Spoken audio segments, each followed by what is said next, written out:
Good evening, ladies and gentlemen, and Striker, if you're actually watching this, which you should be because you just joined the server and we're missing our MIA for a long time.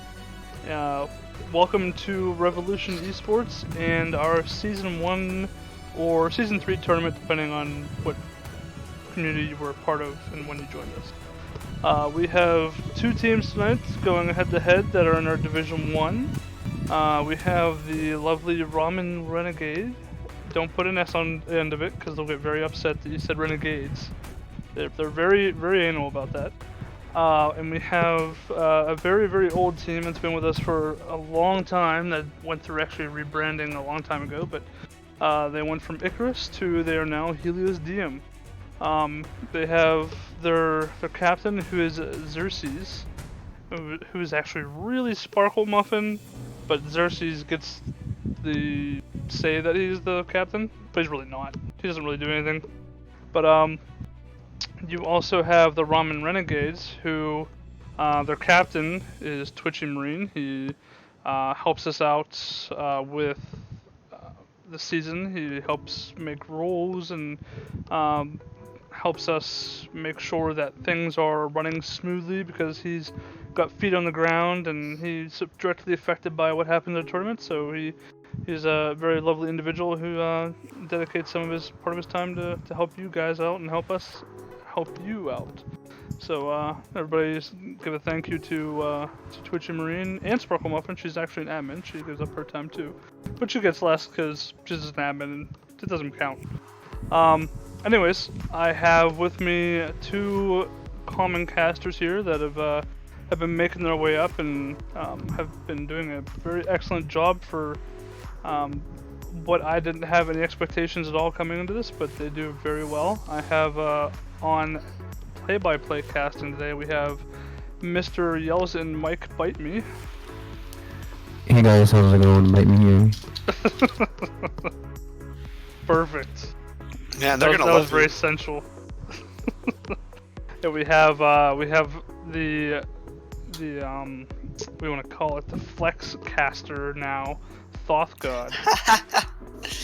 I do like to flex from time to time, I guess, yes. The big flex. Anyway, Thoth God, why don't we get into the real information of this game, right? All My right. predictions. Team fight tactics. Oh, no, my predictions for the maps. Oh, okay. And I'm gonna be what honest. do you think for the maps? Okay, I thought it was gonna be Lijiang, but they chose Nepal. I can understand that, but okay. So after that, my lineup then goes Rialto and Hanamura, and I forgot what the last maps. Oh, and it's gonna be King's Row after Hanamura. I mean, let's be honest. It's gonna go. Okay, so I got the first map wrong. I'll admit, bad prediction, right? But it's going to go Rialto. No one never chooses Rialto. Everyone always chooses Rialto. Next is gonna be Hanamura because these teams love to play Hanamura no matter what. And then we just have King's Row because no one chooses anything but King's Row unless it's like the end of the world. I refuse to think a team will never not choose King's Row. Yeah, I'll be honest with you. I actually don't know what the other map other than King's Row is. I'm assuming it's Eichenwald, but for all I know... And Blizzworld. And Eichenwald and Blizzworld? Mm-hmm. Can we make it a rule for them to go there one time? There was one set of teams that went to Blizzworld. I don't remember who it was, and the one team 3-0'd them, but I can't exactly remember what teams it was. We'll have to go back and see. Yeah, maybe that's why nobody goes to Blizzworld. Yeah, maybe. But I'm actually excited about this game for a very specific reason, and that is that both of these teams in Division 1 are actually at the bottom. We have just a slight difference. Ramen is the bottom of the barrel right now at 3-13 for maps and hasn't picked up a series yet, whereas Helios Diem, they have gotten one series against, I believe it was Holly, early into the season, but they are now 5-12. So these teams are very, very close, but not in a good way. So they're really trying to kind of use the other ones sort of to launch themselves back into the middle of the pack. So hopefully they can get some momentum going. And really, both these teams, they're trying to get that momentum from this game. We'll see if this is really close or if it's extremely one-sided. Stats are favoring Helios, but I don't know. My eyes are going a little bit more towards Ramen. Yeah, well, you know what? Definitely, I can feel the energy coming off these teams. Like, when you look at like the bottom of the barrel, like, oh, these people don't practice. They don't really even try playing the game. Well, that's definitely incorrect for these two teams because, as we know, these teams have been scrimming up this entire week. I have heard that Ramen, Renegade, and Helios have scrimmed up against each other. It was a little bit in the side of Helios, but it was actually pretty even for most of it. And so, you know, hopefully we're gonna get a nice and exciting game. You know, to finally twist out the real rankings of the tournament. Yeah, I mean, these are the teams that going in, I don't know about expectations for these teams. We thought they would be all right, but so far they have proven to struggle against just about every matchup. But they haven't played each other. So the cool thing about this is that while Helios has one win, which was again against Helios, it's a little bit like both these teams are kind of trying to get their first win in a while. So I am personally excited to see, with the amount of struggling they've had, both on GOATs and transitioning to a 2-2-2 composition, if they're going to be running any triple of any role, support or tank or DPS, during this for the win to try and get that momentum back, or if they're going to still try and get that 2-2-2 composition to work. Yeah, because we don't, unlike Owl and Contenders, we don't have the 2-2-2 locks down yet. In fact, you know, it's basically been running off a gentleman's agreement for this entire time. I know, like, the higher, you know, like, I know we're in like Division 1, but like the very high ranking Division 1s like Beak and Freaks and Banshees, they have an agreement where they only play 2-2-2 against each other. And I wonder if it's going to be the same story for, you know, Ramen, Renegade versus Helios. Actually, we don't even have Banshees anymore. If there really hasn't been an announcement yet, they kind of showed it on Twitter, but they are now they're called From the Ashes, I believe. Yeah, I noticed that. Yeah, but it's essentially Ashes. the same teams. Different names now because it sounds cooler. Yeah, that's you know, teams got to keep it fresh. You know, they had like some really good artwork for their icon, for their team icon. Now you just have to think about like how much are they gonna like pay for another really good team icon, or what's everything gonna happen about? Just get an artist, lol. Honestly, so here we are into the first fight of things. You did see both Hanzos. They did pop off their sonars looking to try to find whoever they possibly can. We have two different levels of, you know, the yoink and oink. So they're just trying to find an opening. It's basically poke damage until they find something. And there is the first pull onto Black right there. But Black Glass is going to be held in by that sweet, sweet immortality field, which both the teams are, in fact, running a BAP. Seems like the first team picks are come from Somin as he straight up destroys the enemy backline, taking out 3 of the crucial members, meaning that Ramen is going to need to back up. Actually, sorry, Helios is going to have to back up. Yeah, I mean, like, first off, the first thing I noticed right when they came out, they're running identical compositions.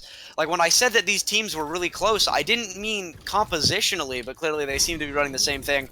But yeah, Soman took a really nice angle going around by Elephant and being able to pick off the backline. No one really paying attention to him, and they're going to lose the point. Do you think that was a bait?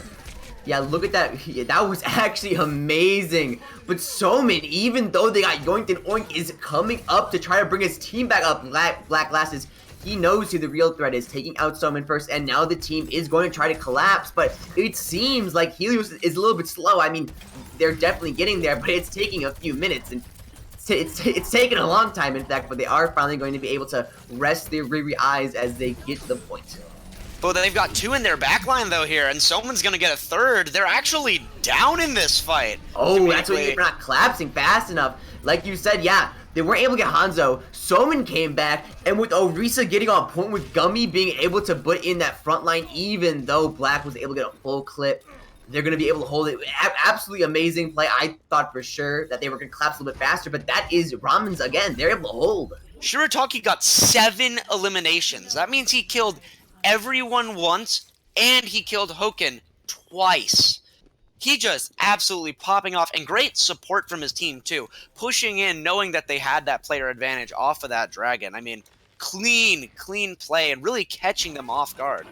Yeah, Ramen Renegade definitely has this point like smack down, but we are going to be seeing the next push from Helios. They're going to decide to go high ground, but not exactly the high ground. So what they're trying to do is they're trying to set up for a yoink right now, but it just doesn't hit. They're having a little bit of trouble. If they could hit a few more of these yoink and oinks and possibly stop Somin from being such a backline. God, watch as Somin. Watch how she positions herself. She's looking for that mercy on the head shot, Nick, but just can't hit a single shot off, which is a little bit sad on the side of Ramen. But they're holding their own. Carpe taking out Black Glasses. The space that these two tanks are creating is immense, even though Helios has a Hammond. Yeah, I mean, look at this. Ultimates coming out left and right. This is last fight, and with Ramen at an advantage, it looks like they're going to be able to take it, you know. Some nice cleanup coming out. A good hog ult to deal with the ball. But Stall still comes in. Widowmaker comes out, and so far, the snipers on the side of Ramen Renegades have just been absolutely outclassing, out-damaging, just out everything, even positioning on the team of Helios. Like, absolute obliteration. That was absolutely beautiful. And then I think one of the fatal mistakes here was not collapsing in fast enough when they were finally able to get like a player advantage. Yeah, definitely. Another fun stat for you there. In that Widow duel, Somin actually killed Xerxes 3 times and never died. Really just popping that other Widow's head. And, you know, Widowmaker's a really great thing to get picks, but they can't do that much when you're in the spawn room. Yeah, and honestly, Somin was even able to put up a lot against Kaya, and that thing was absolutely... Because Kaya is a lot more, Hanzo at least, is a lot more viable in short-term range, while Somin's more of a long-range hero. And it was such a rapid fight that Kaya, which wasn't able to hit off a shot in time, Somin did a 180 flick, absolutely destroyed him. Anyway, we do have this next fight coming in. Both teams are going for the Oink. Oh, but the boot comes out from Black Glasses, finally able to create that space that he so desperately tried to create in the last round. Now keep in mind, Ramen does have a Pharah. That means that all of this space, they're just completely denying Somin.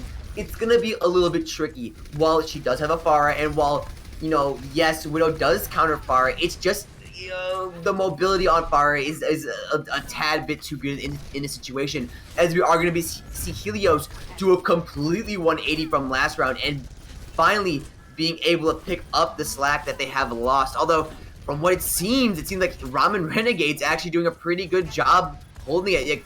They've made this battle a seesaw there, and that is going to be the defining kills. Oh, it's so back and forth. It's so stally. I mean, like, the real thing that Xerxes has is he has that Mercy pocket, as well as in close range, that burst damage. That Widowmaker, they don't hit a headshot, and they do actually lose that duel. It's really from a distance that Somin really gets that advantage. But we can see Somin not even going to try the Widow. He's going to play on the McCree, giving himself a little bit more close range battle chance now, using that flashbang to stun the Pharah out of the air.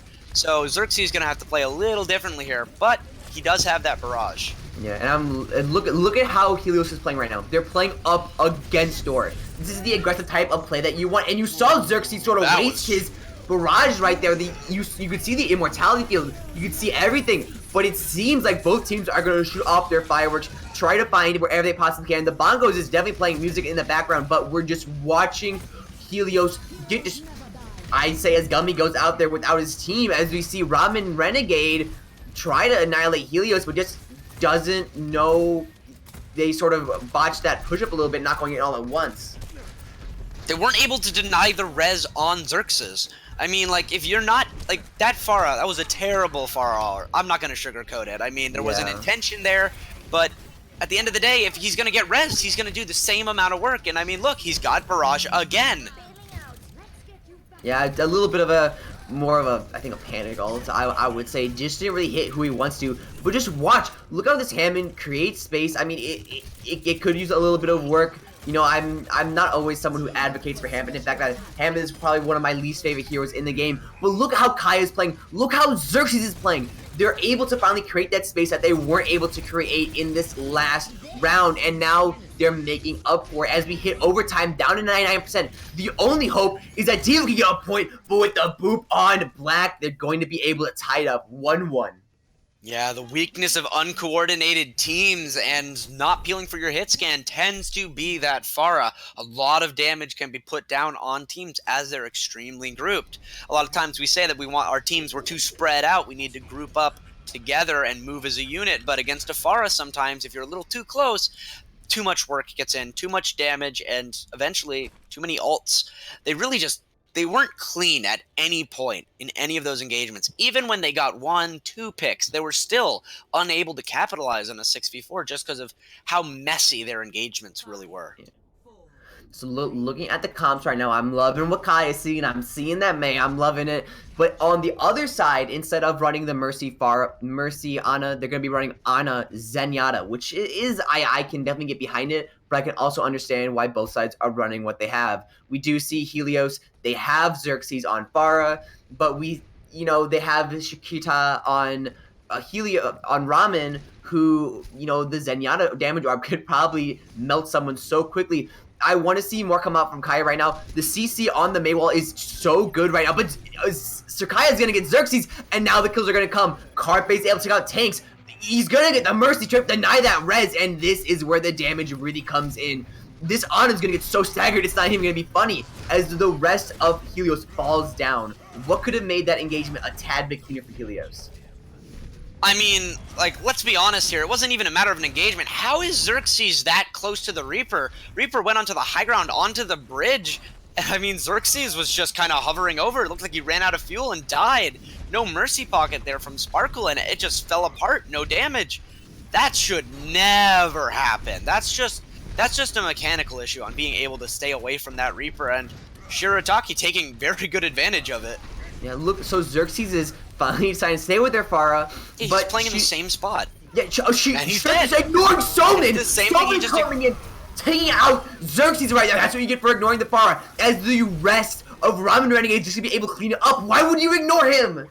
He saw the Pharah. He was firing shots at him, but he just decided, no, I'm not going to take this duel. I'm not going to win it. And while he's probably right in that, the answer is not to just slowly hover into the point. I'm really questioning the Pharah positioning coming out from Xerxes on this map. It seems like he's not quite as comfortable on this map at all.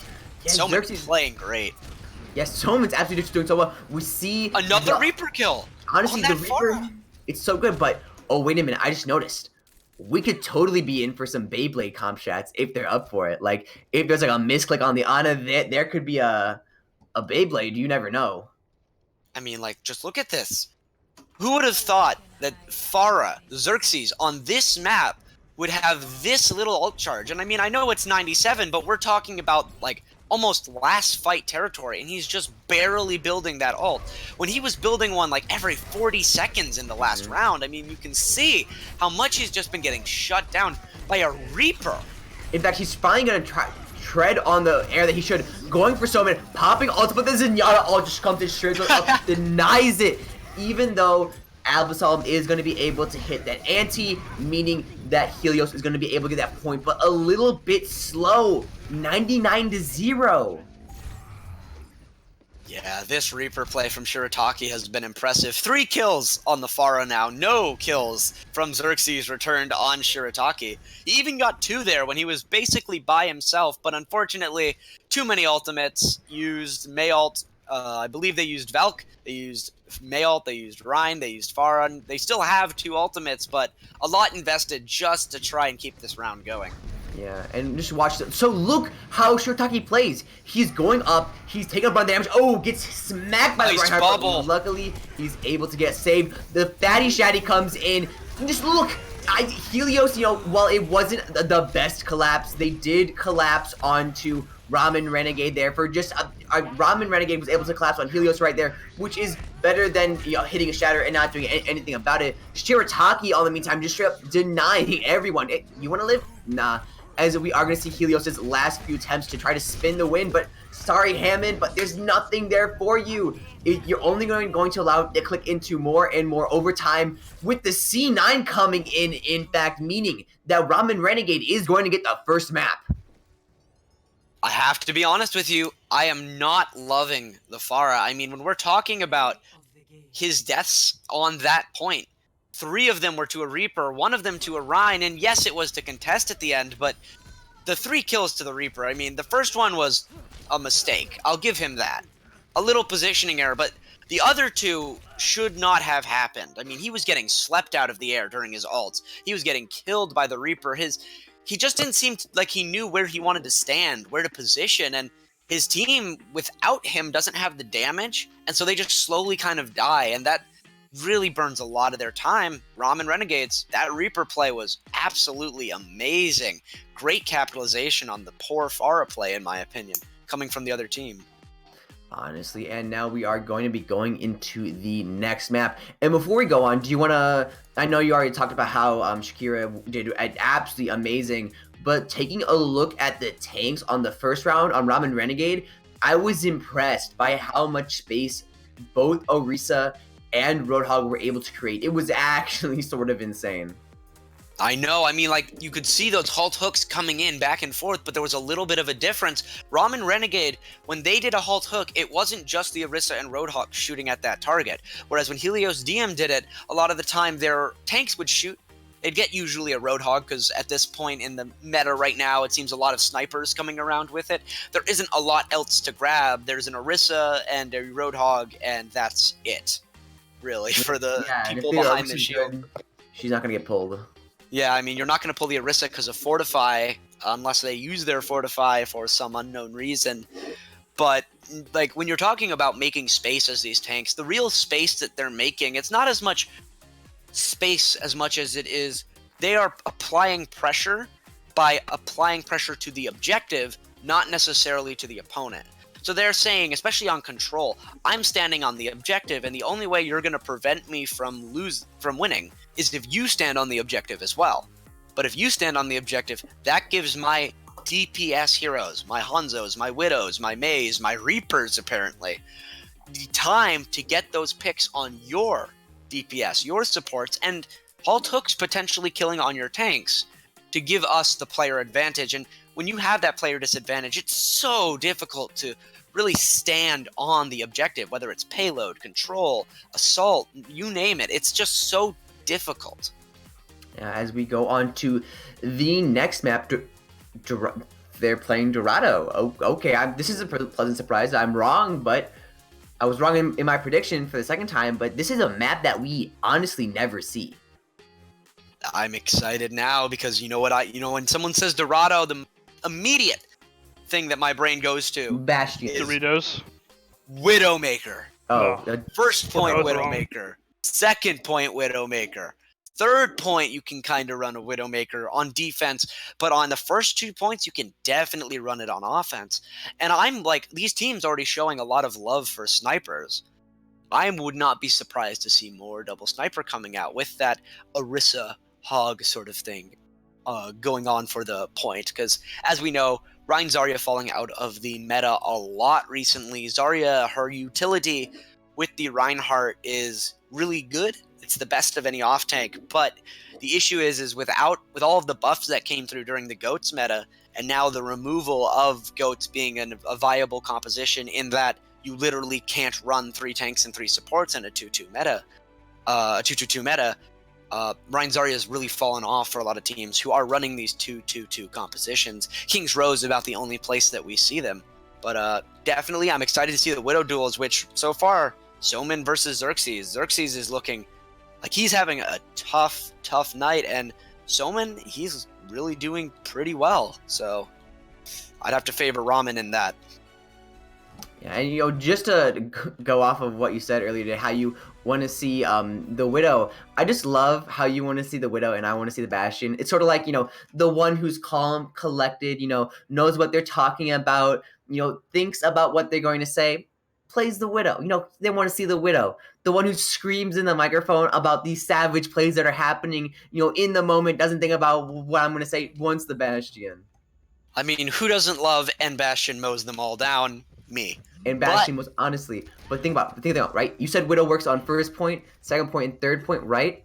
Bastion works sorta on first point. It's meh on second point.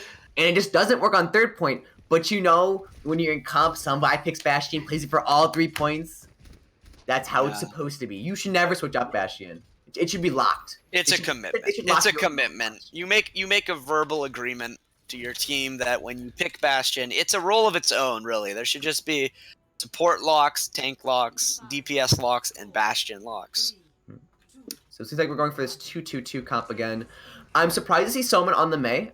It is a surprising choice. I don't really see that much CC on this map potential, but we do see the you know, the yoink and oink on the side of Helios, and we are gonna get the first pick on Helios. Xerxes going to be able to play. Oh my god, getting a pick off on Defoe, that gives him so much space. Carpe gonna get removed, so he can no longer effectively yoink and oink release. Wow, Xerxes going off right now! Getting Hasuma and Soman out of there right now. This is where it gets really good. This is where, if you want to do good, you're gonna collapse on them. And that's what Helios wants to do, but they're having a little bit of trouble, you know, at least getting that little Zerg line that they want, but they're gonna be able to get the points at the very last second. I mean, one thing about this map that I completely forgot about is that a lot of teams have been running an Ashe on defense, this high ground. A lot of the rotations, the attack has to push that payload through. That dynamite really matters. Another thing that we didn't even mention is that they've actually subbed Stab in. Oh, yeah. What did they sub Stab for? Ramen also subbed in Foe and Harasume. I was going to talk about it, but then you went off on a tangent and I was too intrigued by the tangent. All good, but either way. Fight seems to be going on now. Oh, and Gummy got pulled! Oh, that's huge! Oh, but Harasume, he's gonna pop in the immortality field, allowing his team to do some real damage. And now, with TMX out of the fight, this is where Ramen Renegade can really start pushing a lot of things. Even with the Bob on defense, it's just not enough. Carpe, Foe, Soman, going in there, collapsing and doing so much damage, it's not even funny anymore. Look at how they just massacre my boy Xerxes. Yeah, I mean, you can see how important the Orisa is to these teams. TXMX, getting that nano boost right when he went low, wasn't enough to keep him alive, and his team falls apart behind him. They get the res, but not after already losing the meat of their composition. Oh, Bogus! That's a whole hook. But he's able to escape because the Maywall. Oh, that was actually insane.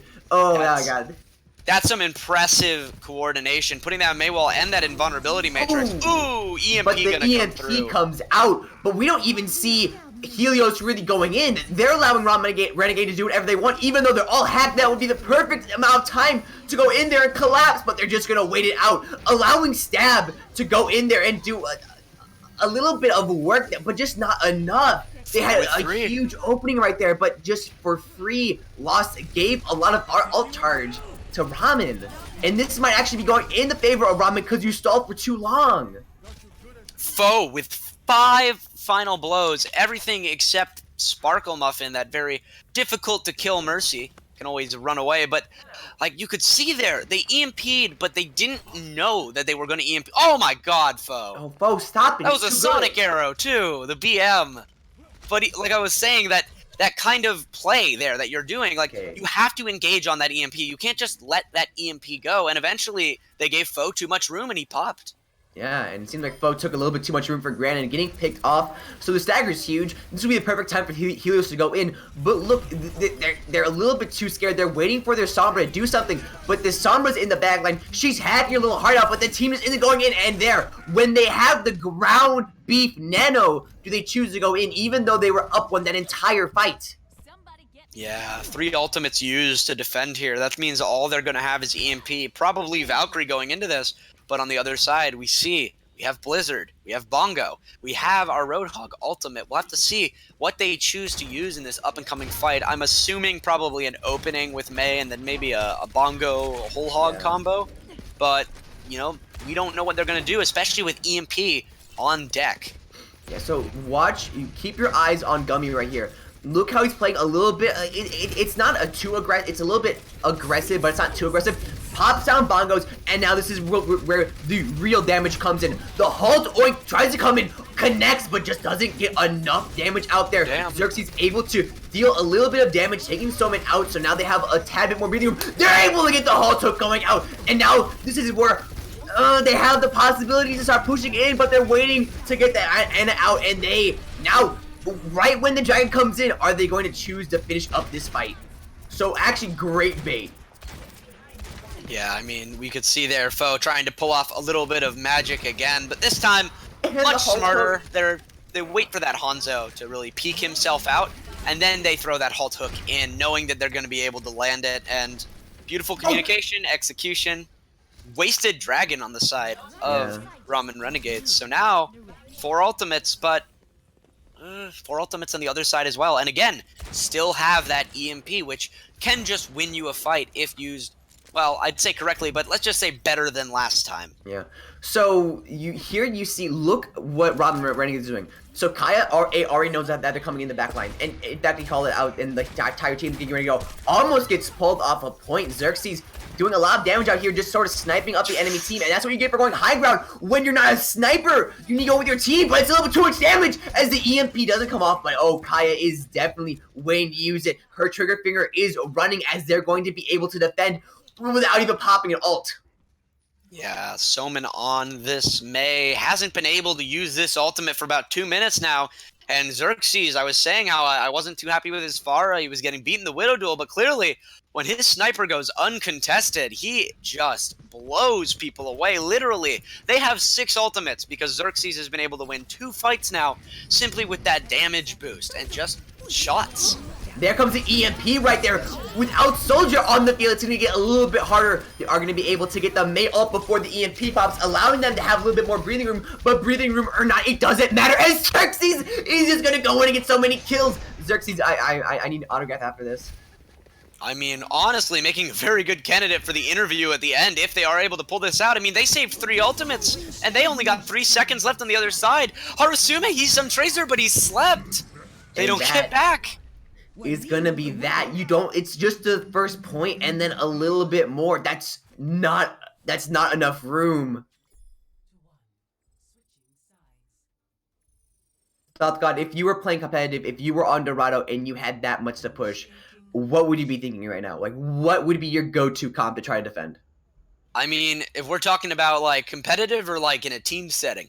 Calling a team sign, like this is your team. You've been right. Well, playing with them, like... I have some experiences on teams. I was actually a shot caller on one team way back, but definitely something I would say is we are losing to an Ashe, and it is not a compositional thing. We just need to put our players on things that they're more comfortable on. Soman looked amazing on that Widow when he ran it before, and I really think they should just run that double sniper again. I think if they ran him on Widow there on second point, like I had been wanting to see, all of a sudden the Ashe, it's not bad. It's still good, but he has to respect sightlines a lot more. You saw him on the high ground. Nothing to contest him but Foe, and Foe was just not able to do enough. Like, he clutched 1 fight, but clutching 1 fight is not enough to win your team a game, a map, a round, a series. He's going to need to be more consistent if he's going to be their only way of dealing with this. Mm-hmm. And just so everyone knows, a clutch is different from carrying a fight. Like what we saw Xerxes doing was carrying a fight. Foe winning a match when it's 1-3 is a clutch. And to be honest, clutches, they aren't worth as much as a carry. So going on the first side, oh, I thought the Bastion was a troll pick, but it's not. Xerxes on the Bastion ready to get ready to point and click to his heart's content. Watch this Orisa shield just get melted. As theirs is going to get a little bit damage itself, a little bit worse for wear, but Xerxes is going to be able to deal out so much damage. It's not even matter. Carpet's going to be able to get Xerxes. TMX over there missing Xerxes. It's looking a little bit sad for Ramen Renegade, even though they got pick off on the Sombra. You just have to look at this Bastion in just a second to realize that, it's either going to work or it's not. And Xerxes is going to make it work. I was a little bit worried with Bo on the high ground right there, but with this point-and-click adventure going exactly how you would hope it's going, like an I Spy game, Xerxes, got a little bit picked up, but he was able to create quite a bit of space for his team as Carpe is going to start denying it. I was hoping that Bastion would work a little bit better, but Harasume saved it. I mean, they pushed in. Xerxes went full throttle, but there was no follow-up. His team didn't push in. There was absolutely no aggression from anyone else, and I mean, Tank Ult does a lot of damage, but it's the same amount of health. And he just got killed right out of the sky. Rez comes through on Carpe, and now it's an even fight, and we've seen before, they aren't very good at winning these even fights. Yeah, and now it's looking. I see Xerxes and I see Somin, and that just can't possibly work out too good for you. I'm like, even though Xerxes is putting in a lot of damage, just leaving his Mercy out to sort of like a wet fish over there, you see he's not focusing on like the conglomerate of people right there, and now his team's that okay. At least he's backing up. Yeah, we can also say Somin here. We were praising Xerxes on the Ashe, but Somin here, he's actually been doing fairly good on the Ashe. Not as kill feed flashy, not as early picks preventing fight flashy, but his dynamites have been consistent. They've been alright. His shots have been in, not headshots consistently, body shots, but still damage. He's got the bob. I mean, he's doing basically everything you could want from an Ashe in this position. Look except at that. He died. Look at that, it's so good! Okay, so what happened right there was Xerxes was like a backline distraction, allowing TMX, allowing Stab to come up into that front line and completely do so much damage, it's not even funny anymore! Stab, Sparkles, and another pick from Stab is gonna be able to round up the first point. Now, I'm gonna be honest, if I was Ramen Renegade, I'd be shaking. I mean, what are you going to run on here? Are you going to stick with this Junkrat from Foe? I mean, they're running a Pharah Sombra. There's not a lot for him to shoot at. Sure, he can break tanks, but he can also explode. Carpe going to be staggered late by Stab. And Xerxes on this Pharah, you know, he uses his ultimate, but we've seen him build it up quickly before. They need a counter to this, and they don't seem to be making any swaps. I do not like this. I would sort of, I would rather, if I was in the seat, I would, there we go. Xerxes, I would honestly rather be playing Ashe right now because of how good, like, he was doing in that last round. It might because it was a defense, it might because he had that high ground, but this, I feel, would be a great time to start picking up some Ashe and showing Showman, who is the boss on Ashe right now, but they do have a Bob, and I'd get a little bit scared, if anything, right now, as Bob comes out. A pretty good positioning right there, right next to the Overreach Shield, but it's not gonna last that long. You know, it's a good positioning, but, you know, you're denying space. You're just allowing the team to regroup and do what they want. As the Halt Hook comes out, allowing them to pick up Somin for one more time. This is going to give them a lot more space to work with. Justice coming in, doing some damage, but the Immortality feels up, meaning nothing's going to get out there. They try pushing in, but it's like an immovable object meets an immovable force.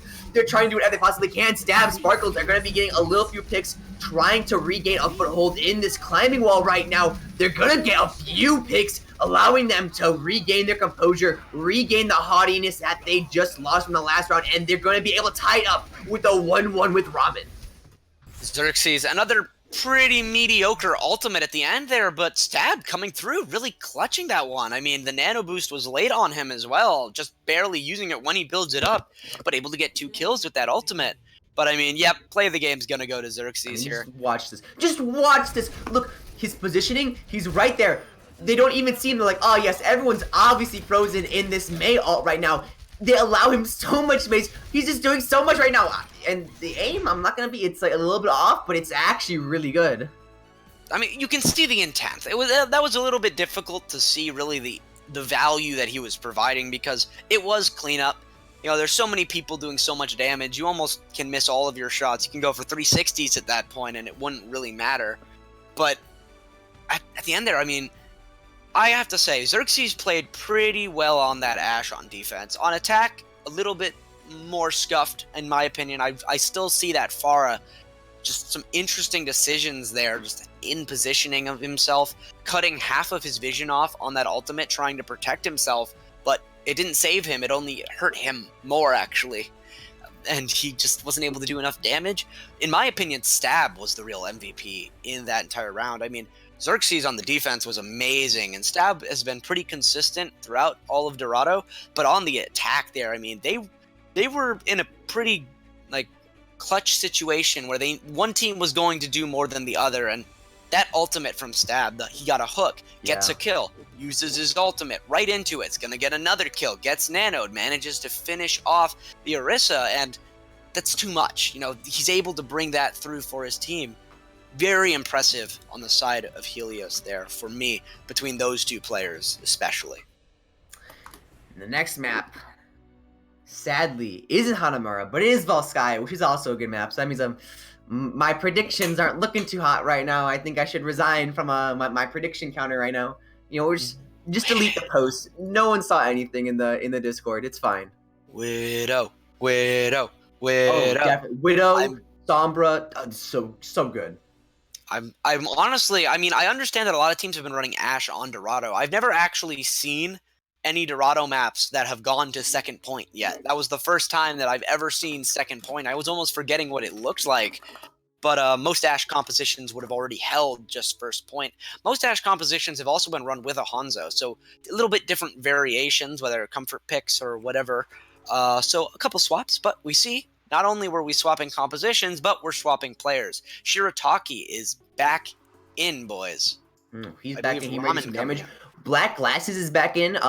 Coming off, Stab subbed in, subbed out. I'm sort of sad to see Stab go because he played really good on Dorado, but maybe they don't want Stab's specialty. Maybe Black Glasses is a god at what he does on Volskaya, and they're just playing for the maps, playing against not against like what they know, but like hope they might be running against what they know Ramen Renegade's gonna play because they did scrim together. Who knows? We do see a switch off. I think they switched someone out for Hoken. I wasn't able to catch the name before though. Yeah, unfortunately. Let me see if I can find it here. TXMX. Yeah. No, No, that's another team. Helios. Gumi Harasume. Oh no, I have him in here, so I think he's actually been there the whole time. Oh, coincidence. Okay, cool. So, what do you? What's your favorite? You know what sort of ruined Volskaya for me? What? Sombra. I mean, not like not Sombra's playstyle or Sombra's kit. No, not even in the game, right? But you remember the augmented reality game for Sombra back when, like, I think 2 years ago, maybe 2-ish years ago. No. You weren't there for the. You don't remember the ARG? No. Well, they had this whole like thing for Sombra where they would put little clues and photos and on the websites and like in the sound files. Yeah. And I just remember like Volskaya being a crucial part of it. It also showed the hero intro was a short for Sombra at Volskaya, and it was great. But like that bad experience with Sombra mixed with like the fact that it was Volskaya made me not want to even play Volskaya anymore. I mean, Volskaya definitely. It's known for a couple things. First off, it's known for actually having a lot of roll going from first right to second. Might not be as common nowadays considering the changes to 2CP. Obviously, once you cap first point, now you only get 3 minutes instead of 4 minutes to cap point B, as well as if you die during the cap or after the cap, then you will respawn in 3 seconds rather than the normal, I think it was like 6 or 7 seconds. So you respawn much faster, which gives the defense another attempt, another fight basically, rather than the attackers storming right onto the point and the defense not even getting another fight, just having to stagger again, which made 2 CPs really turn into 4 CPs, 6 CP, 8 CP. Yeah. But now it's not as long, it's not as brooding, if you will, of a map type, but obviously it is still 2 CP. Yeah, I mean, so the main thing, so the qualms I had with the fix, like I was fine with the 4 minutes to 3 minutes, like I was pretty good with that, but I didn't really like the fact that if you died, of the whole point thing where you respawn in 3 seconds, it's the idea that if you made a mistake, like dying right when the point was about to get taken, it's like I feel like you should be like as a player punished for it. And if you make lots of mistakes like that, if like one person make the mistake, you might be fine. But if like 3 people make that mistakes and it was like you guys had the time to get out, you guys had the time to retreat or like do something else where you could like been safe or respond sooner, then it's like maybe you should have been snowballed. Yeah, definitely. I think on this map specifically as well. Now I said Widowmaker would have been a very popular pick when we were on Dorado. Again, I will say that Widowmaker is a very popular pick for Volskaya. But there is one thing that might come out. Ooh, what's that? The devil herself. Oh, I love May. I do think May has potential on Volskaya. Considering that most of the attack points that are commonly used are wallable. She does have the ability to use chokes. I mean, you wouldn't think Volskaya first as a choke, but with that bus in the middle, they have to take a side. It's kind of like a middle wall almost. A little weird, but still. So you can use your Mei wall to cut people off in multiple ways, and we saw Mei wall used fairly well before on Dorado, I believe from Ramen Renegades. Yeah. Was it Well, so Ramen? the It was whole Ramen, yeah. yeah, so like the whole thing with Mei, I think Mei is actually becoming viable, more viable in general, which I absolutely love as a filthy Mei main myself. In fact, my Twitter is at BiteMei. If you guys wanna hit me up with that follow, I'm gonna link myself in real quick. But with 222 coming in, the CC from Mei is looking really good, and I know from experience, like I've, when you learn Mei, you can hit those walls off, and a nutty wall can mean a game, because like you saw, like you said on Dorado, when Mei was able to save foe from Harasume, it was sort of insane. I didn't expect that at all. Like I wasn't expecting that skill level to come off where she could pop the wall, like, and the reactions were absolutely insane. Being able to save your teammate from a Roadhog when you're that low on health is it's just grade A. Agreed, definitely. We were just fighting with each other for a while. You said you're a Mei main, so clearly probably your homeland is going to be Hanamura. Dude, honestly, Hanamura, my life. I remember back when Sonar Hero never got used in that one spot in Hanamura, and you could just hide there all day, all along as Mei, and no one would ever know you were there. They'd walk in, and no one would ever know how to counter you. Because back in the day, before Reaper had his stupid change and a few other things. Not that Reaper is good now or bad. Exactly. He's a fine hero. He's pretty good, but he's pretty good. But like back when then, like before any of like the new heroes came out, and I think Ana and Sombra too, you couldn't 1v1 Mei. It was honestly impossible. she has so much health, survivability, can run away like a little, as you know. What are we gonna call me? Are you gonna call me that? Fill in the blank, if you will. But I will say that A little scientist. a little cold scientist.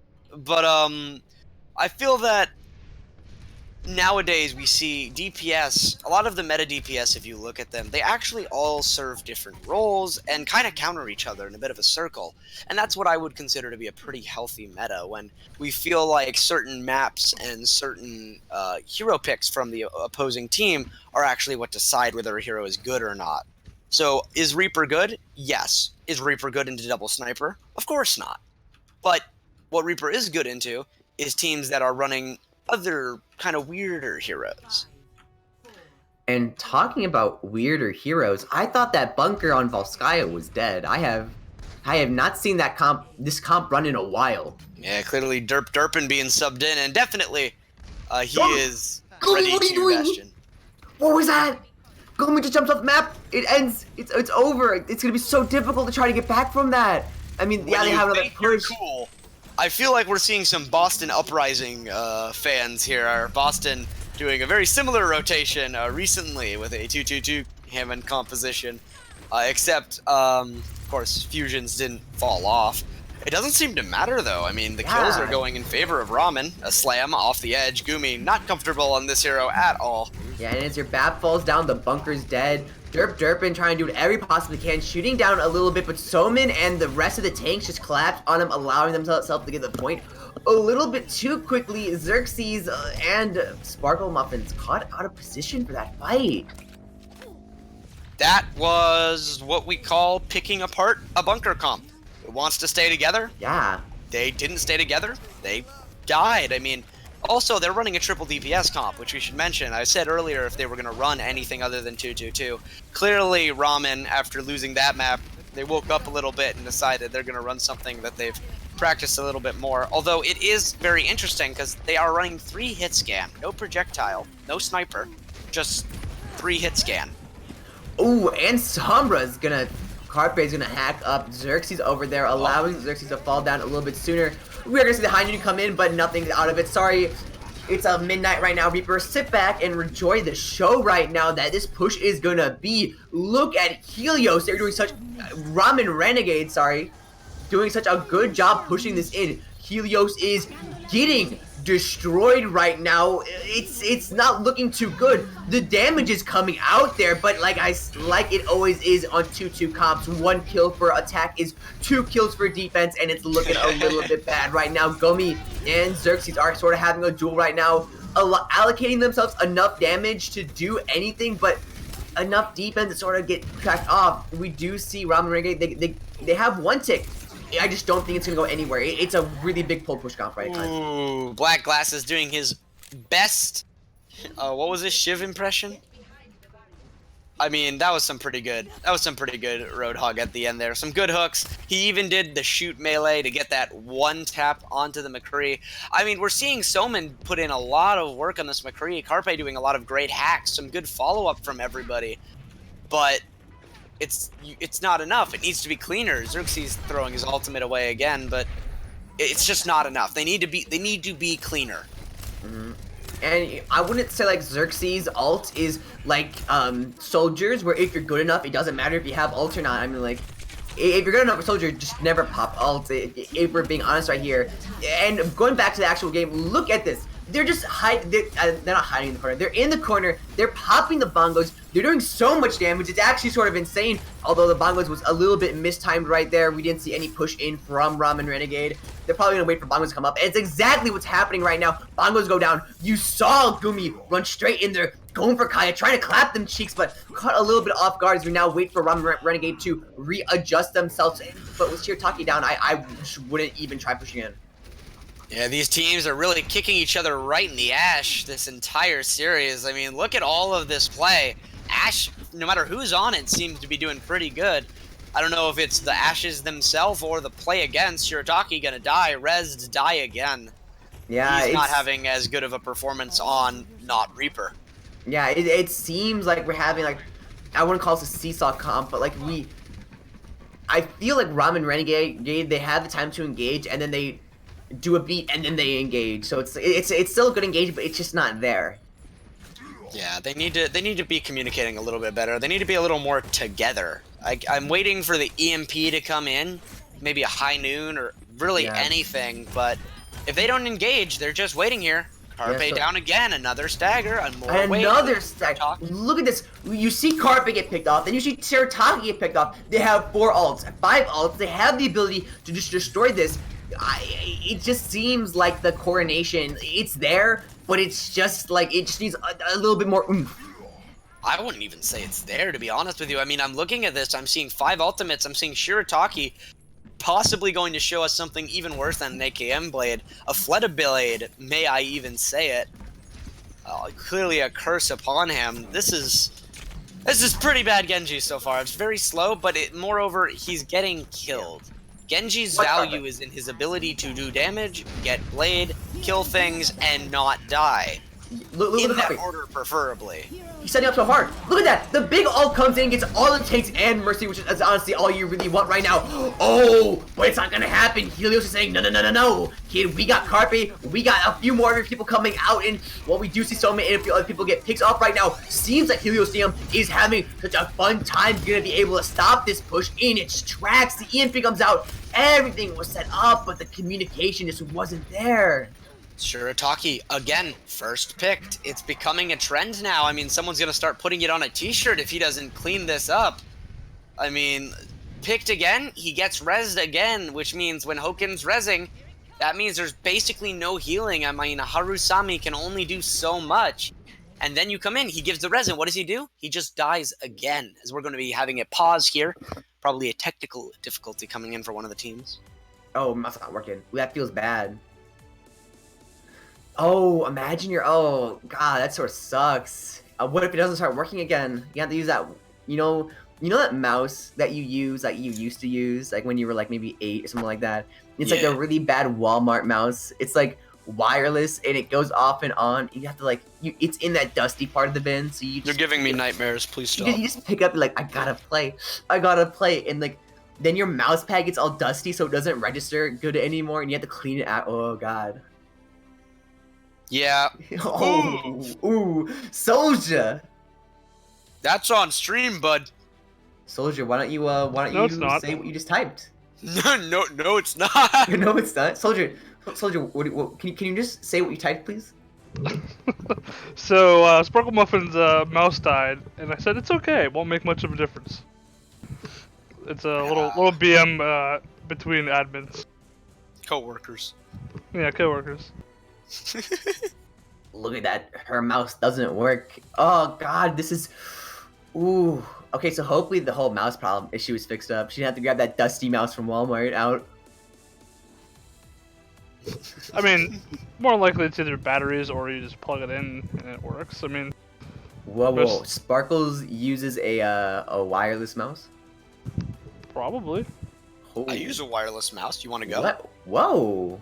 What I mean, brand? wireless mice have come a long way. They're like under a millisecond now, I think, for response Yeah, time. they're so- not like absolute trash now.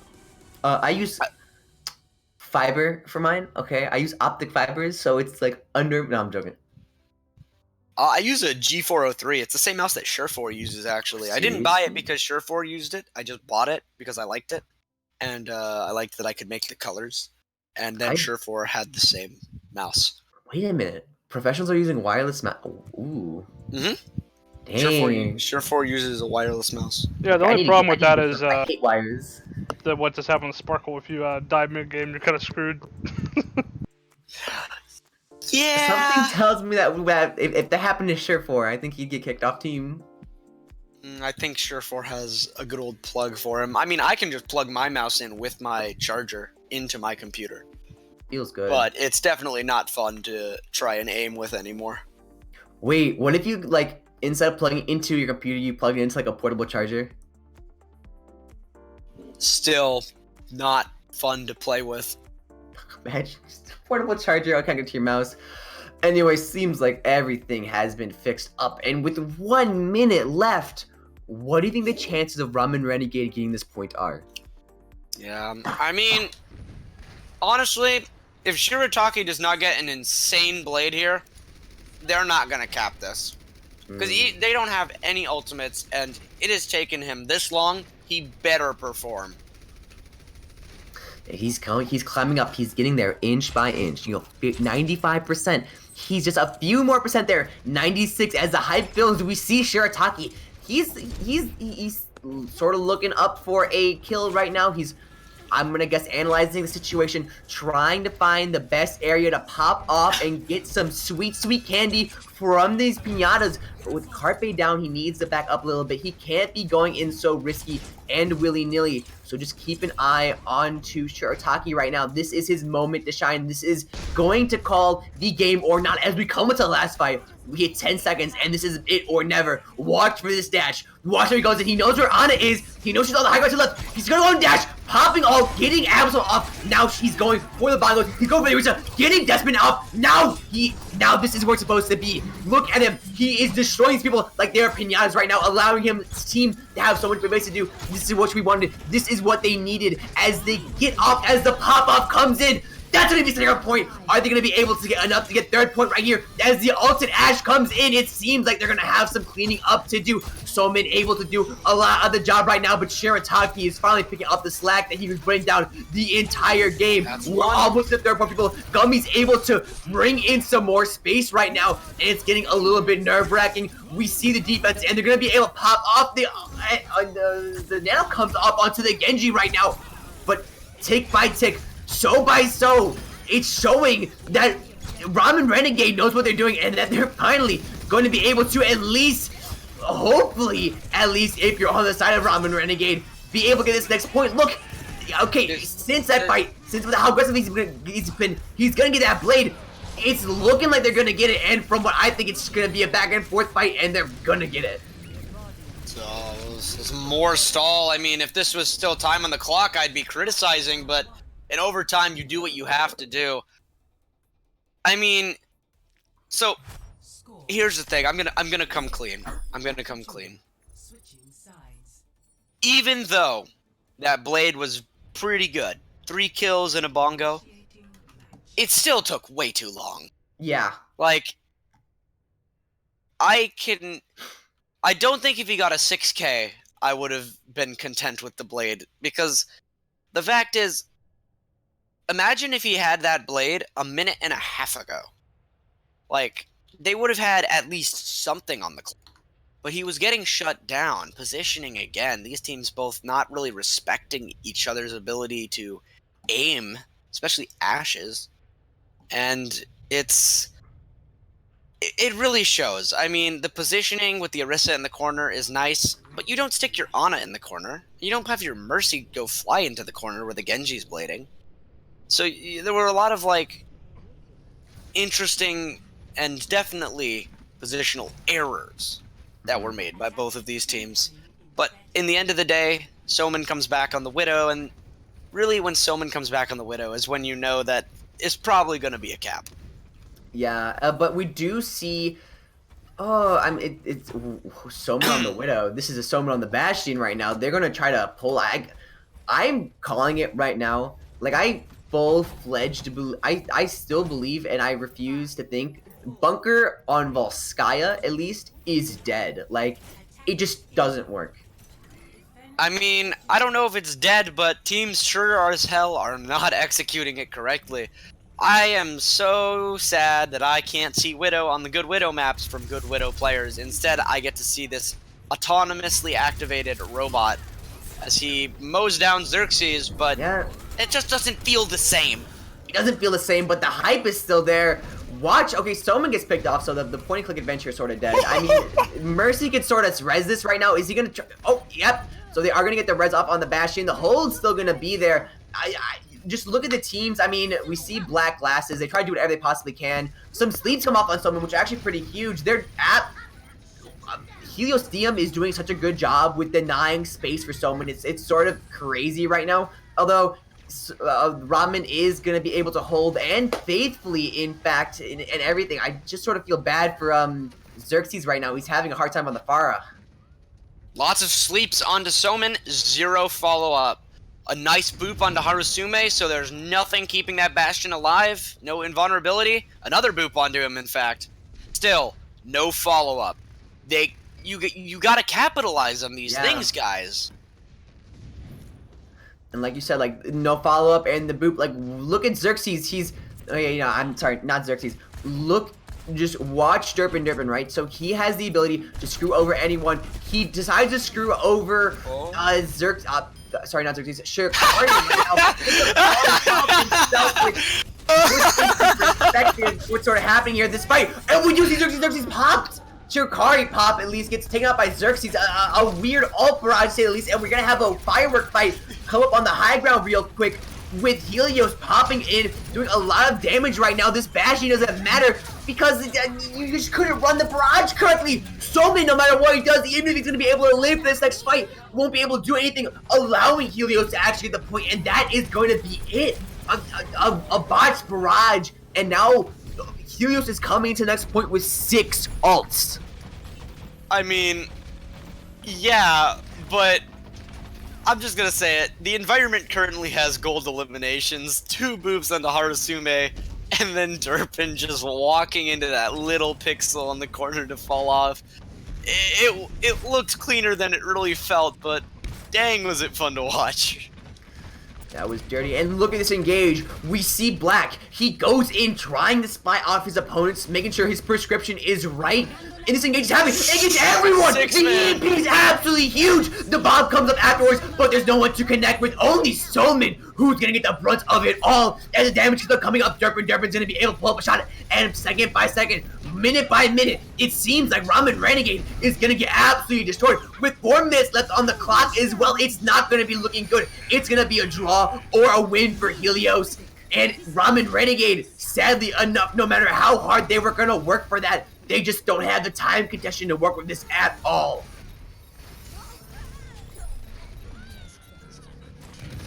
And that is going to be second point Volskaya to Helios Diem 2-2. And if I'd be damned if I didn't say that this is going to go to Helios. Well, you wouldn't be wrong at least. There is absolutely no way now for Ramen to win. They're playing for a draw, which means that if they manage to pull a draw, which is holding first for 3 minutes and 36 seconds, then they'll be okay. They'll have a draw, but then that means that all of the marbles come down to the last point. To be honest with you, as the color caster, as the analyst here, I could not explain to you what happened on first point, other than there was a bastion and no one killed it until there was no shield. Mm-hmm. It was really bad. Like, both teams playing so scrappy, so messy, and eventually the attack just managed to eke it out with that spawn advantage. But I'm really happy. Do you know why I'm happy, by time? Oh, are you happy because you see Soman? What's Because Soman playing? someone's on a Widowmaker. Ooh, it's gonna be saucy, everyone. Buckle up your seatbelts because someone's gonna blow you out of the water. I'm so excited, especially with Xerxes. He played that Pharah. He's playing it again. But with the Widowmaker on the other side, I mean, you know what I want to see. I want to see more Widow one back and forth headshots. But I don't think Xerxes has the confidence. I really hope he gains it here.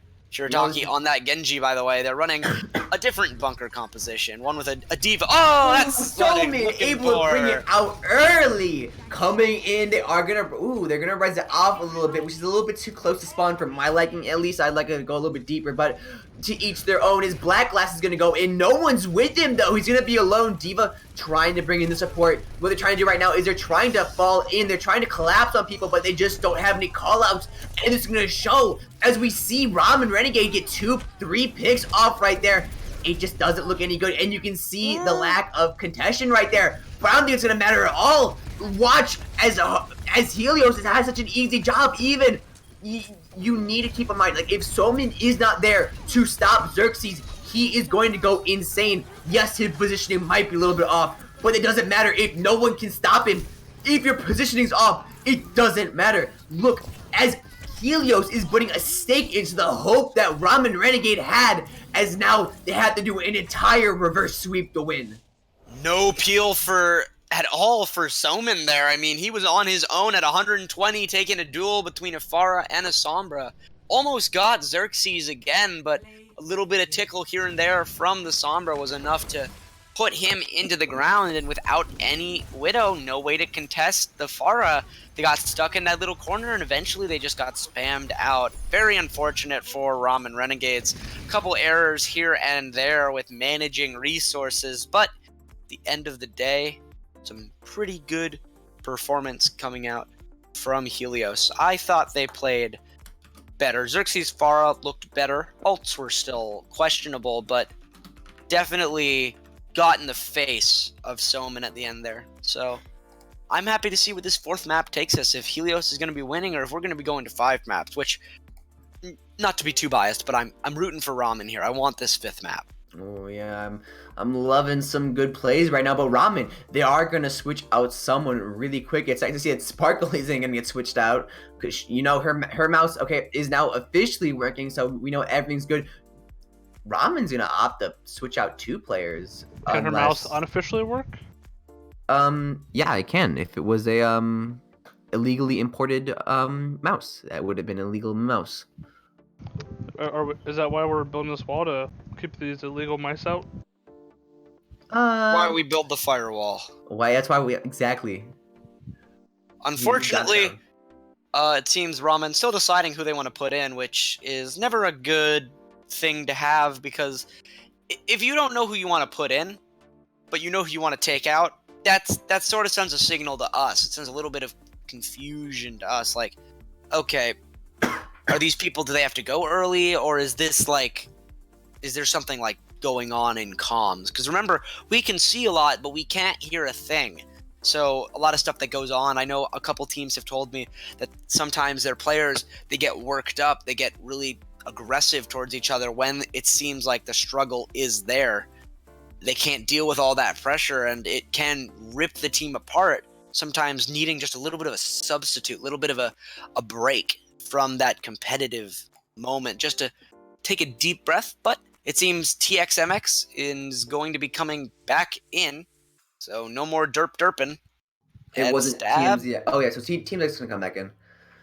Yeah, Stab he was is not in that sadly getting kept out. I do want to see more Stab, but you know, That's all It you can seems ask he's going to for be in this kept out, at world. least for now. We have Foe back in, which will be nice. I think Foe is being subbed in for, who was it? I remember seeing their name, but I just can't for the life of me. They're all noodles, which just makes it even I more know, difficult right? to remember. Ramen, Somen, Foe, Gumi, Harusame, Carpe. Well, Carpe. I mean, you Carpe's have to like, fine. yeah, but like we don't count Carpe. Carpe's like Okay. there, but it doesn't have the noodle name. Okay, wait, okay, Carpe. I will buy you a Smurf account if I name a noodle and you only play on it. For Bow tie. the ramen I'll make sure to buy it on the weekend when it's cheaper. When it's like $5 Overwatch, yeah. Carpe, I'll pay for your name change. There we go. So what? Okay, I got my last prediction is right, and it will never be wrong. We are going to be seeing Kings Row for the 4th map. I'm sad. I mean, what else did you want them to play? Did you want them to play Eichenwald? Actually, I do want to see some Blizzard World. I would have loved to see Eichenwald. Eichenwald is my favorite map. I You know what? love the look, the aesthetic of it. I love the points, all of them, not overpowered, not leaning either way. This is, of course, having the right door. There was a time when Eichenwald was one of my most hated maps because there was only the choke. And when you're in gold and silver, like when I was at that time, you do not like chokes where there is only one way. Because Yeah. teams do not push very well through them. They tend to be extremely frickin' slow. But we are, looks like we will be going into King's Row. You think we'll see any Rein Zarya? You know, as Think much we'll as I see really any, want Ryan's goats? I don't think we're gonna see one. Yeah, I think we're gonna see go. I mean, at this point, Ramen might pull it out because they really need this win, but I don't know. I mean, I don't want to jinx it, but this is another pretty good Widow map for 1st and 3rd. I love Widowmaker. I actually hate Widowmaker as a hero design, but I love watching players pull out that Widow and having that Widow duel. Really showing each other who's boss, putting the other in their place. It's one of my favorite things to watch on the Overwatch League, on stream, and also I love watching it here. So, Widowmakers, please, more. Especially Soman's Widow. That's been very good today. But it looks like we're going to be going in, seeing... It'll be interesting, honestly, for me to see the types of compositions that we're running into. Because I, again, want to see any triple support comps, any DPS, triple DPS comps. We saw Ramen run one, not to the best effectiveness, but run a composition nonetheless. It seems right now, though, Ramen doesn't even really know what they want to run. But the defense, it's pretty clear. They're going to be running Xerxes on that far. They're going to be on that Bastion. They're going to be running a pretty basic bunker composition. You've got your Diva to drop down to the point to contest when they rotate to the point, and then you can do a full-on rotation with that Orisa. But right now, it looks like the attack is going to be coming in from Ramen, and we'll see how this goes. Both teams running 2-2-2. Yeah, I'm absolutely loving it. Although I wouldn't really, I don't want to call bunker 2-2-2 because it doesn't feel like 2-2-2. It's kind of its own thing, right? Yeah, it is. It's like, oh yeah, you're running bunker. It's not don't call it 2-2-2. That's disgusting. You're sullying the name of 2-2-2. Not that it has it. Soiled it, just like SpongeBob told me when I was sick. Soiled it. Soiled it. We do see. Okay, so I want you guys to just watch how Ramen Renegade is taking this. So they know that they don't have any space because of the Bastion. So they're deciding to go, they're problem solving. They're deciding to instead go straight to the point, or a roundabout way to the point, which will hopefully allow them to get out of this view from the Bastion. Although I just personally don't believe that was the right choice. I think going underneath the Bastion and on the point would have been a better choice to make. But this engagement's gonna take a long time, simply because Ramen's out of the town, and now Xerxes has so much more room. Now they can go straight to point. They don't have to worry about the Bastion anymore. Now watch as they have the ability to collapse. They're just not. They can collapse, and they should collapse onto the point, but they just don't have enough room to, and it's gonna be really hard without Ramen. Yeah, definitely. I mean, you could see there, Carpe, he didn't make the rotation. It slowed everything down, cost them Ramen's life, but that's not enough. They're able to get the pick onto Stab, and now the fight on the point. You see the nano boost coming through right on the Bastion. That's not where the Bastion wants the enemy team to be. Wants a little bit of distance in between at least. But a scrappy fight nonetheless. Rez comes through. It looks like this is going to be going probably in the way of Ramen.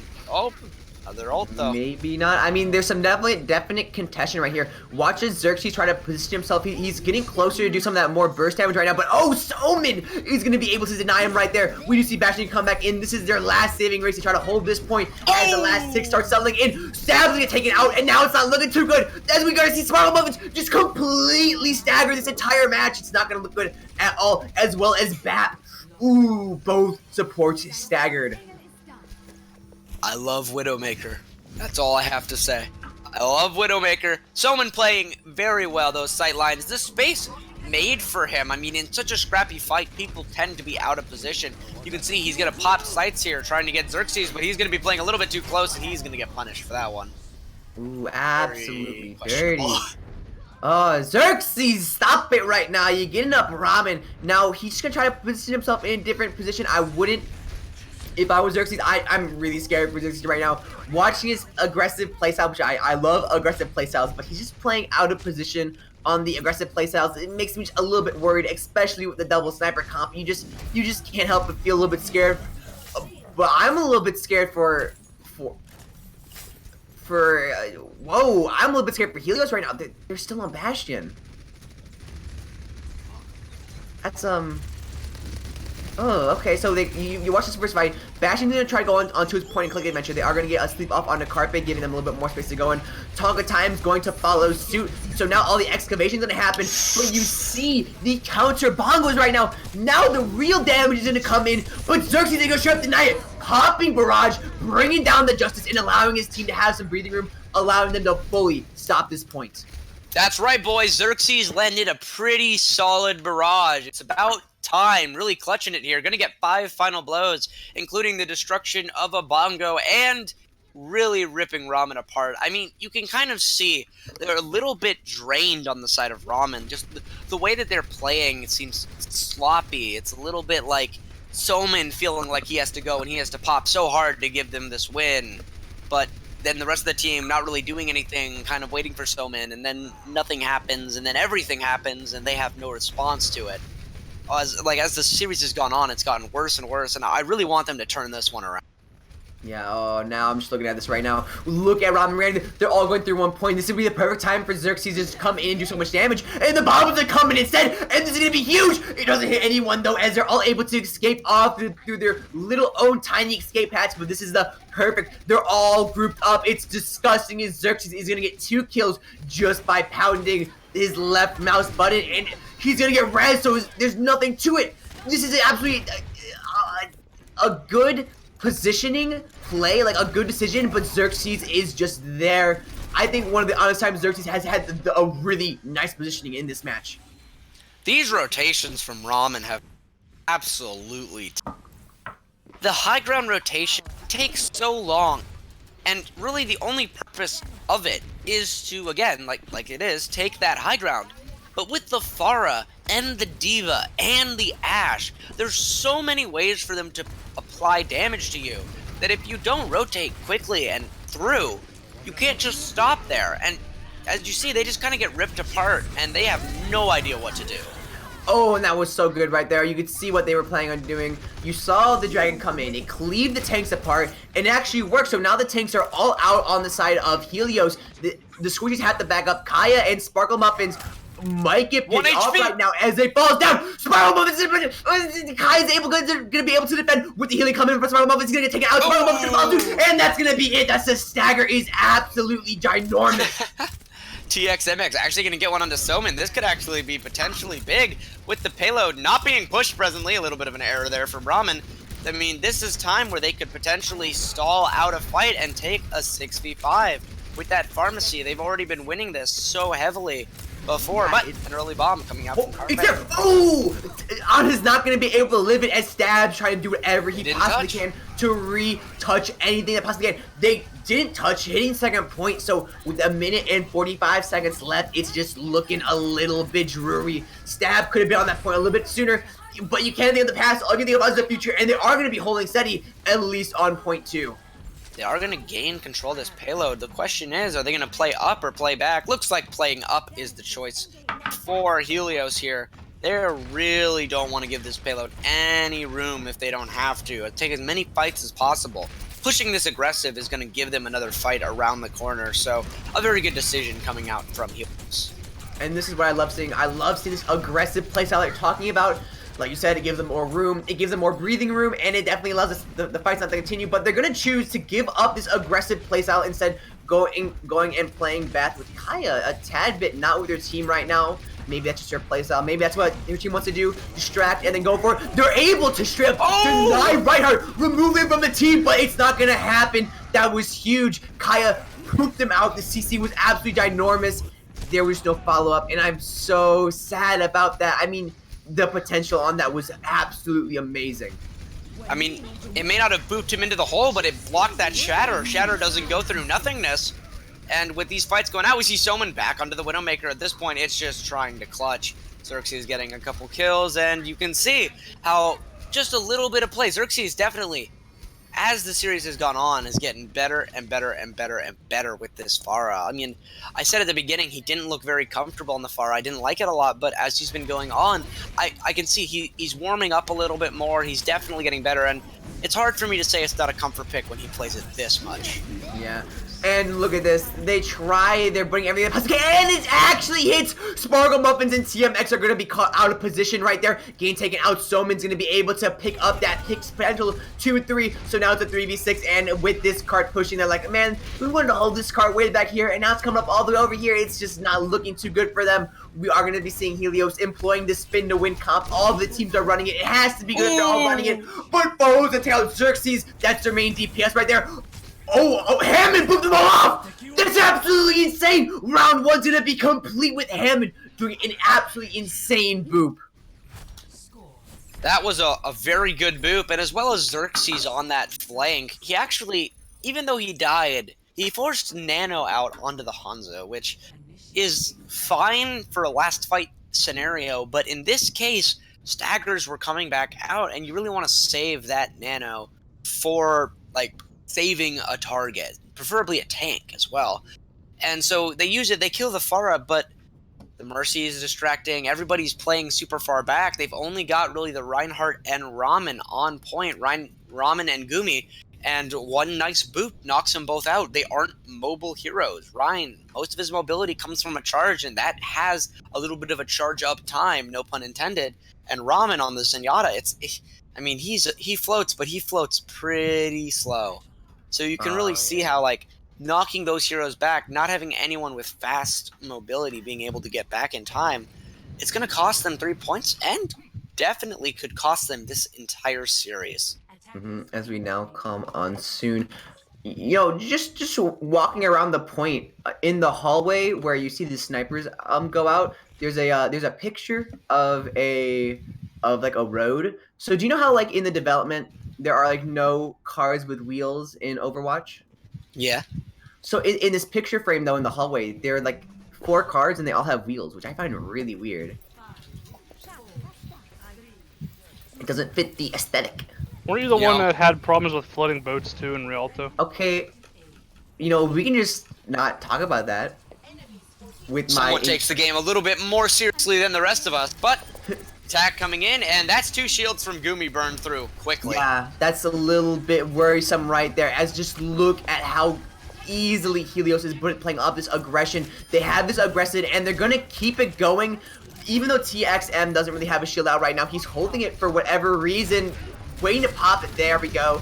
So the shield damage is what they really need. This aggressive playstyle too just isn't really working out for them. They're trying to put down a lot of damage on point with the Hulk hook coming in, but just nothing coming out of it. There are no picks coming up. We see Kaya in the back trying to do whatever he possibly can, but it's just not adding up. I mean, like, you know, 1 + 1 is 2, but it just doesn't equal to the enemy's health bar sometimes. And at this point, I would never think that a beginning push would be such a teeter-totter battle. Stab's gonna get ulted, but there's no ground beef to go with it. He's close though. With the 2 picks finally coming up, they're gonna be able to get a foothold onto this climbing tower right now. The ground beef finally coming out as the damage is now reaching critical mass. Bongos was popped as well. So you just have to think really, really not looking good for the team of Ramen as Helios continues to play aggressively. I mean, you can see Soman getting shut down on this Widowmaker. 25%. That means he has not been able to hit pretty much any shots that matter. Swapping over to the McCree now to deal with this Genji. I mean, they're running for a Nano Blade composition on the side of Helios. The idea is to rotate Bob, Nano Blade, Bob, Nano Blade, and you've got Bongo, Stab. Stab is a very good Roadhog, and he has been playing absolutely phenomenal on this map, just like he did on Dorado. Yeah. Look at that hook! I swear that hook was maximum height right there. Maximum length. They bring in the bomb. It gets Kaya and Stab. Boom goes the dynamite as they keep on pushing in. And now watch as Ramen instead turns the tables, playing almost up to Helios' spawn. Kaya thought he was safe from that Diva Bomb, but a little crack is going to be enough to pick him off with those 2 kills. 2 of the pretty good players on the team now down. But 4 minutes left on Streets. You need to do so much better than that. Oh! And that's a great start. Yeah, Kaya goes for ult. Soman completely denies it, going for the smackdown, whack down. But look at this. They're going to be able to regain their footing. This aggressive playstyle is working out for them as Soman just cleans up the field. I mean, look at the trust in Soman. I mean, his aim truly is true. Look at that. I mean, nano boosting a McCree. It's something that we don't see a lot. The Electric Cowboy doesn't come into play very often in competitive team play, but they trusted him and he delivered. He delivered in spades. Honestly, I got some flashbacks to Cowboy Bebop right there, watching Soman go extra ham right now. But look at this next fight. TMX tries to bring it in. The Hulk hook doesn't connect, but the anti does, and the damage just comes out. Bo popping the dragons for that massive cleave, able to get a lucky pick, but that really wasn't what he was looking for at all. And this fight sort of seems to be dwindling down. You know, you lose the shield war, you lose the battle. Yeah, and I mean, when all else fails, Stab. They nano boost him, he comes in, doesn't feel the need to use his ult. He really didn't need to use it at all, so that was a really good call from him to save it, to prevent a recontest potentially here. But he can get hooked, he can get slept, so he has to be very careful about this, because if used wrong, it could lead to his death. But it doesn't look like they're going to be able to contest in time. And the ult was huge! Look at that, Gumi dead, Trans committed, Bo down as well. That is what we call a disaster. Ooh, and they're going to keep it going too. They're not even going to give a little bit of breathing room to Ramen Renegade. They want to end this now. Stab bringing in the real stab damage right now. Look at this aggression. He's playing alone by himself, but when you're Roadhog and you're that good, you can do whatever you want to. And the damage comes in even further. We look at Ramen Renegade. They try to pick up the pieces. They try to put their seasoning in the ramen noodles and heat it up, but it just isn't working. It just doesn't taste correct for some reason, and it just doesn't look too good. Both teams pop their bongos to try to get maximum damage. In fact, Ramen Renegade, they're gonna try to add some ground beef to the damage, but the tire removes it out of it. This is gonna be huge. It doesn't. Ramen Renegade has no chance of bringing this back. The only chance it has, it's contest with the Lucio. But as Lucio comes in, Ramen Renegade is able to come as Helios Diem is going to be able to win this 3-1, and that is going to be another win for Helios. Yeah, I mean, we saw there, Stab. He may not have played the entire time, but in my opinion, probably the MVP of this entire series. Consistently well. These nano boosts from Absalom, he has so much faith in his team, and as an Ana player in Mid Diamond, that's really something that you love it when you feel like you can just nano boost someone, no ultimate needed, and you know it's going to be effective. So, absolutely great Ana play. Supports often get overlooked. Great Ana play coming out from Absalom as well. But definitely Xerxes and Stab doing some pretty good work. Honestly, and what amazing team plays from both teams, These might be the bottom of the barrel, but they're the bottom of the best barrel. So there's still something good in them. I enjoyed most was seeing, the May wasn't too good, but that one May wall made my day, especially all the bashing bunker that we saw today. Just had to bring it out and give me some nice, good times. Anyways, Soldier, who are we going to be interviewing today? Well, apparently Cupcake already wants to interview Xerxes, so guess we're gonna bring him on here for Xerxes. better or worse, I suppose. I don't know if he's been interviewed before, but definitely not by me. I have to. Well, I was very critical of him at the beginning. He became much more of a player towards the end, and we all know that oftentimes the better team loses control for some reason in Overwatch recently. You guys are all idiots. But is that Xerxes? Oof. Yeah. Oh, ooh, wow. What is up, my guy? What's up, dude? All right, I've got. First off, congratulations! Congratulations for the win. The good old 3-1. I know on Control, I was a little critical of your Pharah. I felt that you were having some ultimate issues, some positioning issues, getting shut down by that Reaper. How were you able to bounce back from really getting hard crushed in that Pharah and still being able to play Pharah confidently and consistently well, and resulting in some very good Pharah play for the rest of the series? Well, I took off the silk gloves and decided to take a dub. I see. Definitely a little bit more focused. By time, any question from you? To be honest, not really. How were you guys feeling after that first round? Because I know you guys came in really confident, and to have been sort of pushed back really hard on, the first control point map. How did that, how did your team react to that? Well, I mean, the first control map, I was just feeding, so when I feed, it's kind of. But the next maps put in the specialist Stab. He's a boss. But, coming back and winning the next 3, that felt good. Actually, Soldier has a very important question here, and I think it's probably the most important question for you. How was the vacation? Not gonna lie, it was pretty good, but the cruise atmosphere, it's just so many freaking people, dude. It was the biggest ship in the world, 6,500 guests, and then there's like 3,000 crew. And then like half of them were foreigners and just weren't speaking English. And the biggest complaint is like most people don't understand elevators.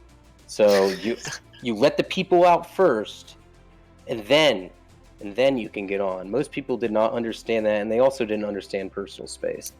So that was, but the food was great. I got the drink package. It was like $600, and I drank I think 120 drinks, so about $10 each. 1,200, so I got more than double back. That was my goal. Sounds amazing and definitely related to Overwatch. Oh, absolutely. And it helped yes, me of course. relax from the monotonous grind on Overwatch to come back. So everyone needs to take a vacation. I think Soldier's taking a vacation soon, aren't you? I am. Right? I'm getting the hell out of here on Sunday, so you're Where not you gonna go? see me for like a week.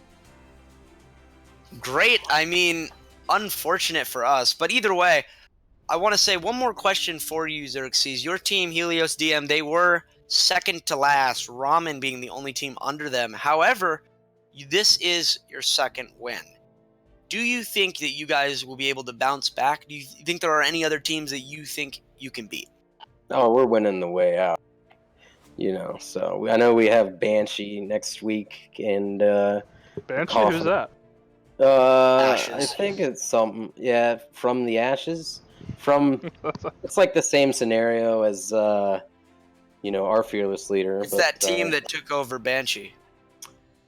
It's the same player. I know.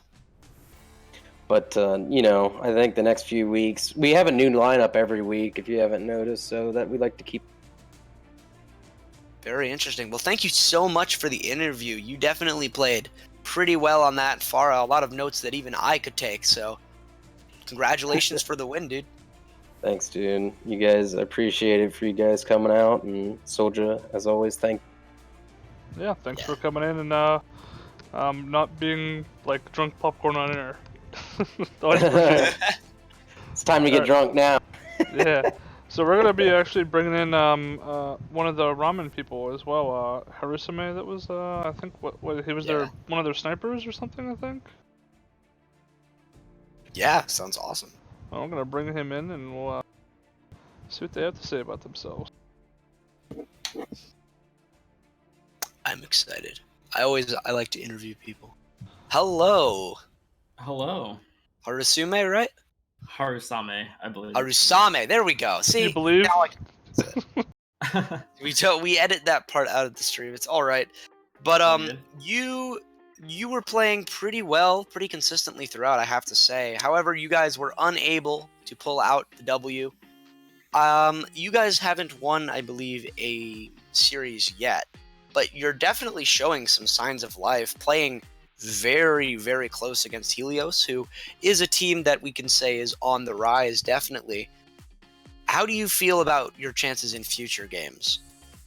I mean, I feel like our chances are gonna become a lot better given a little bit more time, because our coach has us playing like some comps that we don't normally play as. So we're still getting used to it a little bit, but we're making some solid improvements, and I'm definitely really happy with how the team's been playing these comps that we're not really used to, and I think it's gonna start working out well soon, hopefully. Yeah, I know, especially with the 2-2-2 lock coming into the future. A lot of teams that formed in the last year were formed on GOAT's compositions. I'm not sure if your team was or not, but Yeah. have you guys been making that transition? Do you think it was a clean transition? Has it been a little bit rough going from a GOAT's meta to a 2-2-2 meta? I mean, I feel like there's some aspects to it that are like a little bit easier to transfer into, but then again, there's others that are like a little bit harder. Like, we all have heroes that we are comfortable playing with, like that we play in like normal competitive mode, stuff like that. But it's just getting the same amount of team play with those comps as we did with GOATs, because like, as you said, most teams started GOAT centric, and we were definitely one of those teams.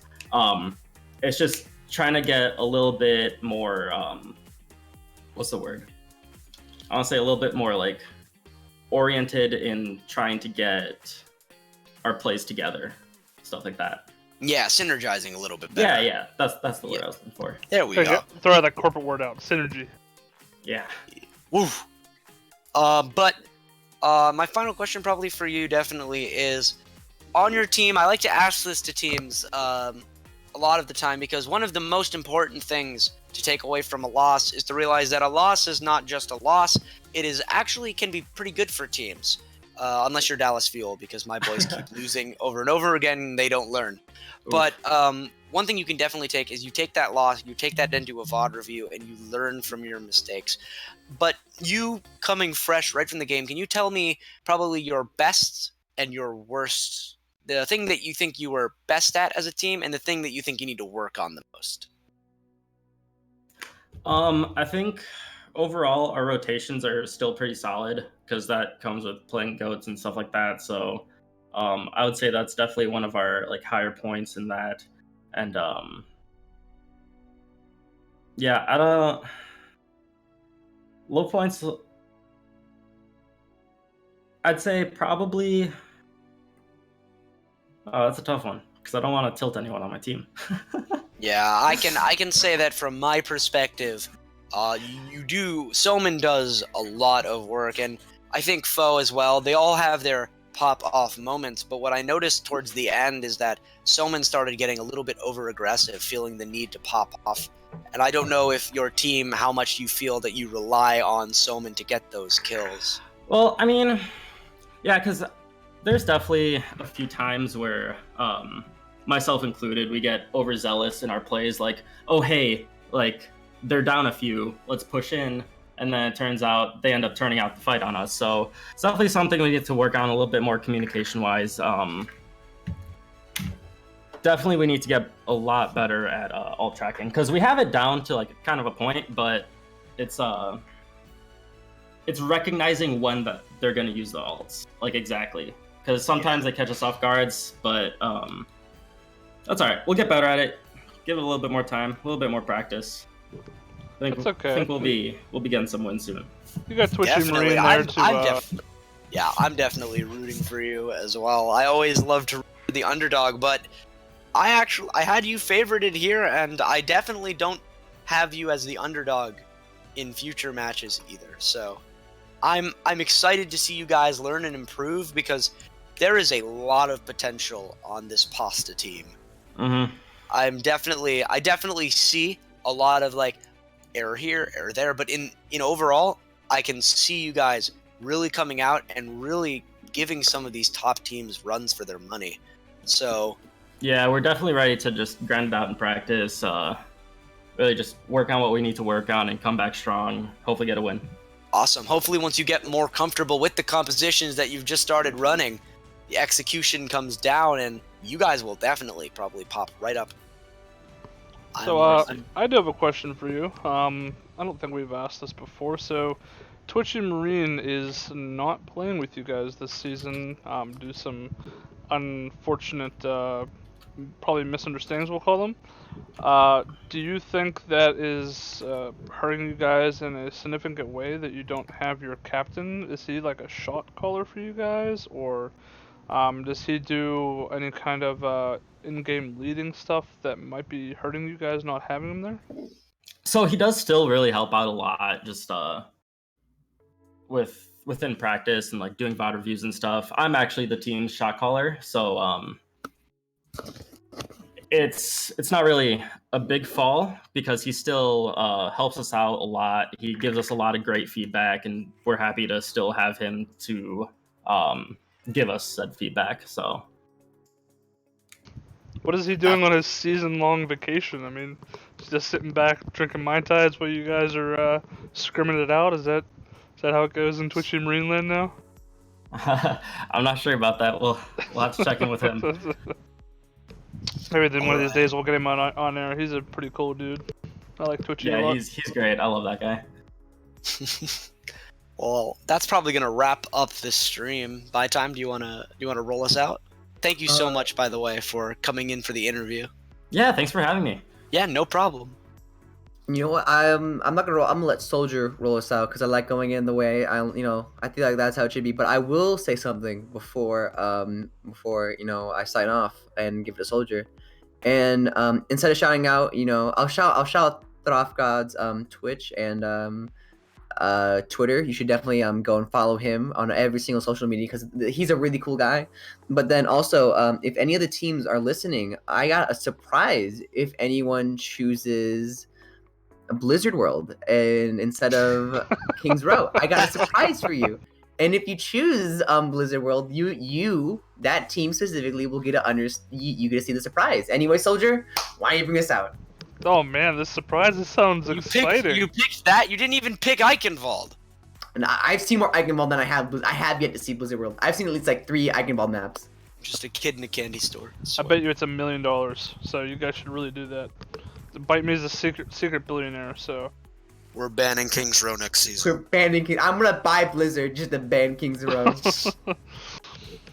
Well, yeah, awesome. Thank you guys very much for everybody coming out here, watching us, watching our teams, cheering your teams on, and maybe the little bit of BM that went on between friends, which is always an okay thing. You've got to keep it friendly though. I want to thank our casters for doing such an excellent job. Mr. Bite Me, you can find him at since he didn't show himself out, you can find him at twitter.com/bitemay with an I, because he's a dirty, filthy May main. So you can find him there and tell him how much you don't like his main character. And then Thoth God, you obviously bite me or bite me, whatever you want to call him. If you want to BM him a little bit, so you can go and bite me. Has already shouted out Thoth God, but I want to thank both of you for always casting very excellently for us, and everybody for coming out and watching our teams, and for the teams coming out and giving us a good show. So that's it for our stream tonight. Let's see if we've got any games coming up. I don't know if they'll be streamed or not, because as before, I'm going on vacation. So as Carbon would say, screw you guys, I'm going home. Let me see if we can pull up the schedule here and get you guys some quick infos. So what is tomorrow? Tomorrow is the 3rd. Yeah, we have, it looks like Cream Team versus Gear eSports, which is a Division 2 matchup.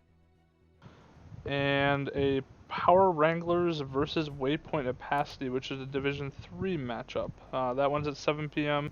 and the previous one is at 9 p.m. So we'll see if there's going to be any production tomorrow.